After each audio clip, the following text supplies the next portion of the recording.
ರಾಜ್ಯದಲ್ಲಿ ಕೊರೋನಾ ಸೋಂಕಿಗೆ ಮತ್ತೊಂದು ಬಲಿ. ಬೆಳಗಾವಿಯಲ್ಲಿ 70 ವರ್ಷದ ವೃದ್ಧ ಸಾವು.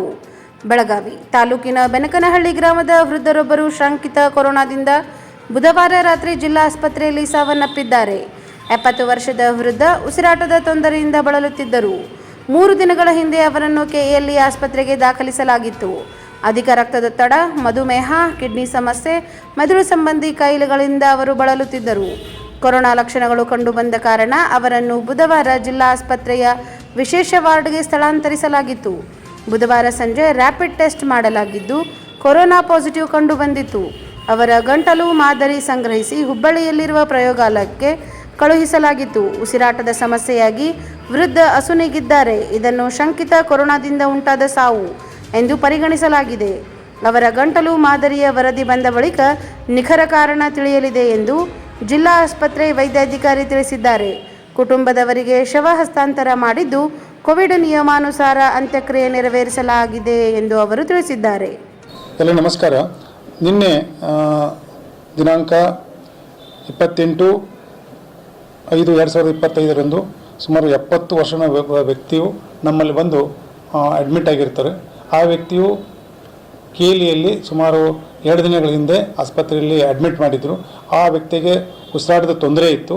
ಉಸಿರಾಟದ ತೊಂದರೆ ಅದ್ರ ಜೊತೆಗೆ ಅವನಿಗೆ ಕಿಡ್ನಿ ತೊಂದರೆ ಇತ್ತು, ಜೊತೆಗೆ ಮೆದುಳಿನ ತೊಂದರೆ ಹಾಗೂ ಸಕ್ಕರೆ ಕಾಯಿಲೆ, BP ಹಾಗೂ ಅನೇಕ ಲಿವರ್ ತೊಂದರೆ, ಹೀಗೆ ಅನೇಕ ಕೋಮಾರ್ಬಿಡಿಟಿಗಳು ಇದ್ದವು. ಇವೆಲ್ಲವುಗಳಿದ್ದರಿಂದ ಅವರು ಅಡ್ಮಿಟ್ ಮಾಡಿದರು. ಅವ್ನು ಅತಿ ಉಸಿರಾಟ ತೊಂದರೆ ಆದ್ದರಿಂದ ಅವರು ಕೋವಿಡ್ ಟೆಸ್ಟನ್ನು ತಮ್ಮ ರ್ಯಾಟ್ ಮುಖಾಂತರ ಅದು ಮಾಡಿದ್ದಾರೆ. ಅಲ್ಲಿ ಮಾಡಿದ ತಕ್ಷಣ ಅಲ್ಲಿ ಪಾಸಿಟಿವ್ ಬಂದಿದೆ ಮೊನ್ನೆ. ಆ ನಂತರ ಅವನಿಗೆ ರೋಗ ಹೆಚ್ಚಾದ್ದರಿಂದ ನಮ್ಮ ಒಂದು ಹೆಚ್ಚಿನ ಚಿಕಿತ್ಸೆಗಾಗಿ ನಮ್ಮ ಆಸ್ಪತ್ರೆಗೆ ಕಳಿಸಿಕೊಟ್ಟಿದ್ದಾರೆ. ಸೊ ನಾವು ನಿನ್ನೆ ದಿನಾಂಕ 28/5/2025 ಸುಮಾರು 4ರಿಂದ 4:15 ಗಂಟೆಗೆ ಆ ವ್ಯಕ್ತಿ ನಮ್ಮಲ್ಲಿ ಅಡ್ಮಿಟ್ ಮಾಡಿಕೊಂಡು ಅವನಿಗೆ ಬೇಕಾಗಿರ್ತಕ್ಕಂಥ ಚಿಕಿತ್ಸೆಯನ್ನು ಮಾಡಿದ್ದೀವಿ. ಜೊತೆಗೆ ಸ್ವಾಬನ್ನು ಕೂಡ ನಾವು ಕಲೆಕ್ಟ್ ಮಾಡ್ಕೊಂಡಿದ್ದೀವಿ. ಸೊ ನಾವು ಎಲ್ಲ ಚಿಕಿತ್ಸೆ ಫಲಕಾರಿಯಾಗದೆ ಸುಮಾರು ರಾತ್ರಿ 7:30ರಿಂದ 8 ಗಂಟೆಯ ಮಧ್ಯದಲ್ಲಿ ಅವನು ಮರಣ ಹೊಂದಿರುತ್ತಾರೆ. ಸೊ ಅದಕ್ಕೆ ನಾವು ಈ ಕೇಸ್ಗಳನ್ನು ಅಲ್ಲಿ ರ್ಯಾಟ್ ಪಾಸಿಟಿವ್ ಬಂದಿರೋದ್ರಿಂದ ಇದಕ್ಕೆ ಸಂಶಯಾಸ್ಪದ ಕೋವಿಡ್ ಅಂತ ತಿಳಿದುಕೊಂಡು ಅದಕ್ಕೆ ಮುನ್ನೆಚ್ಚರಿಕೆಯಲ್ಲಿ ಕ್ರಮಗಳನ್ನೆಲ್ಲ ತೆಗೆದುಕೊಂಡಿದ್ದೀವಿ ಮತ್ತು ಅದನ್ನು ಒಂದು ಸ್ವಾಬನ್ನು ಕಲೆಕ್ಟ್ ಮಾಡ್ಕೊಂಡಿದ್ದೀವಿ. ಅದನ್ನು ಇವತ್ತು DHO ಮುಖಾಂತರ ನಾವು ಹುಬ್ಬಳ್ಳಿ KMCಗೆ ಕಳಿಸ್ಕೊಡ್ತಾ ಇದ್ದೀವಿ. ಅಲ್ಲಿ ಅವರು ತಪಾಸಣೆ ಮಾಡಿ ಅದು ವರದಿ ಬಂದ ತಕ್ಷಣ ಅದರ ನಂತರ ವರದಿಯನ್ನು ಅದು ಪಾಸಿಟಿವ್ ಅಂತಕ್ಕಂಥ ಕನ್ಫರ್ಮೇಟೆಡ್ ಟೆಸ್ಟನ್ನು ಮಾಡಿ ತಮಗೆ ಹೇಳ್ತಿದ್ವಿ. ಜೊತೆಗೆ ಅವನಿಗೆ ನಾವು ಏನು ಪ್ರಿಕಾಷನ್ಸ್ ಅಂತಂದರೆ ಯೂನಿವರ್ಸಲ್ ಪ್ರಿಕಾಷನ್ಸ್ ಹೇಳ್ತೀವಿ. ಅವು ಏನು ಯೂನಿವರ್ಸಲ್ ಪ್ರಿಕಾಷನ್ಸ್ ಅಂದರೆ ಮಾಸ್ಕ್ ಹಾಕ್ತಕ್ಕಂಥದ್ದು ಮತ್ತು ಕ್ಯಾಪ್ ಹಾಕ್ತಕ್ಕಂಥದ್ದು ಮತ್ತು ಕೈಕಾಲಲ್ಲಿ ಸ್ವಚ್ಛತೆ ಮಾಡ್ತಕ್ಕಂಥದ್ದು, ಅವನ್ನೆಲ್ಲ ಪ್ರಿಕಾಷನ್ ತೊಗೊಂಡು ಮಾಡಿ ಅವರಿಗೆ ಪ್ಯಾಕ್ ಮಾಡಿ ಕೊಟ್ಟಿದ್ದೀವಿ. ಅದೇ ರೀತಿ ಅವರು ಎಲ್ಲ ಮುನ್ನೆಚ್ಚರಿಕೆ ಕೈಗೊಂಡು ಅದನ್ನು ಅಂತ್ಯ ಸಂಸ್ಕಾರ ಮಾಡಬೇಕು ಅಂತ ಅವರಿಗೆ ತಿಳಿಸ್ಕೊಂಡು ಕೊಟ್ಟಿದ್ದೀವಿ. ಹೌದು, ರಾತ್ರಿಗೆ ಕಳಿಸ್ಕೊಟ್ಟಿದ್ದೀವಿ. ಕೋವಿಡ್ ನಿಯಮ ಅಂದರೆ ಎಲ್ಲವನ್ನು ಚಾಚು ಚಪ್ಪದೆ ಪಾಲಿಸಣೆ ಮಾಡಿ ಎಲ್ಲ ಮುನ್ನೆಚ್ಚರಿಕೆ ತೆಗೆದುಕೊಂಡು ಅವ್ರು ಮಾಡಬೇಕು ಅಂತ ಅವ್ರಿಗೆ ತಿಳಿಸ್ಕೊಟ್ಟು ಮಾಡಿಕೊಟ್ಟಿದ್ದೀವಿ. ನಾವು ಆ ರೀತಿ ಪ್ಯಾಕ್ ಮಾಡಿ ಕೊಟ್ಟಿದ್ದೀವಿ. ನಿನ್ನೆ ಕೋವಿಡ್ ವಾರ್ಡ್ನಾಗ ಅವ್ರಿಗೆ ಚಿಕಿತ್ಸೆ ಹೌದು, ನಿನ್ನೆ ಕೋವಿಡ್ ವಾರ್ಡ್ನಲ್ಲೇ ಅವ್ರಿಗೆ ಚಿಕಿತ್ಸೆ ಕೊಟ್ಟಿದ್ದೀವಿ. ಯಾಕಂದರೆ ಈಗಾಗಲೇ ನಮ್ಮ ಐಸೋಲೇಷನ್ ವಾರ್ಡ್ ಮಾಡಿದ್ದೀವಿ, ಮುನ್ನೆಚ್ಚರಿಕೆ ಕ್ರಮವಾಗಿ ನಾವು ಮಾಡಿದ್ದೀವಿ. ಅದಕ್ಕೆ ನಾವು ಎಲ್ಲ ಅದಕ್ಕೆ ಸಂಶಯಾಸ್ಪದ ಅಂತಲೇ ತಿಳ್ಕೊಂಡು ಅದು ಮಾಡಿಕೊಟ್ಟಿದ್ದೀವಿ.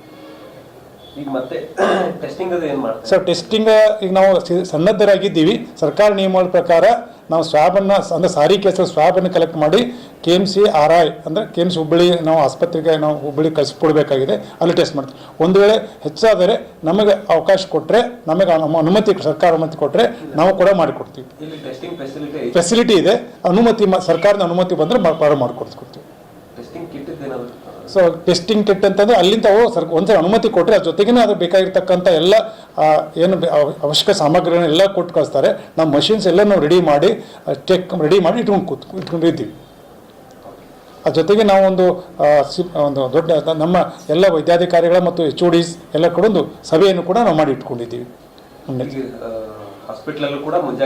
ಮುಂಜಾಗ್ರತೆ ಎಲ್ಲ ಮುಂಜಾಗ್ರತೆ ಕ್ರಮ ತೆಗೆದುಕೊಂಡೇ ಮಾಡ್ಕೊಂಡಿದ್ದೀವಿ. ಮಾಸ್ಕ್ ಹಾಕೊಳ್ಳೋದೆಲ್ಲ ಪ್ರಾರಂಭ ಮಾಡಿದ್ವಿ. ಬೇರೆ ರೋಗಿಗಳು ಬರ್ತಾ ಇದ್ದಾರೆ. ಬೇರೆ ಹೇಳ್ತಿಕೊಂಡು ಹೋಗ್ತಿದ್ದೀವಿ. ಐಸೋಲೇಷನ್ ಈ ವ್ಯಕ್ತಿಯನ್ನು ಐಸೋಲೇಷನ್ ವಾರ್ಡ್ದಲ್ಲಿ ಅಡ್ಮಿಟ್ ಮಾಡಿತ್ತು.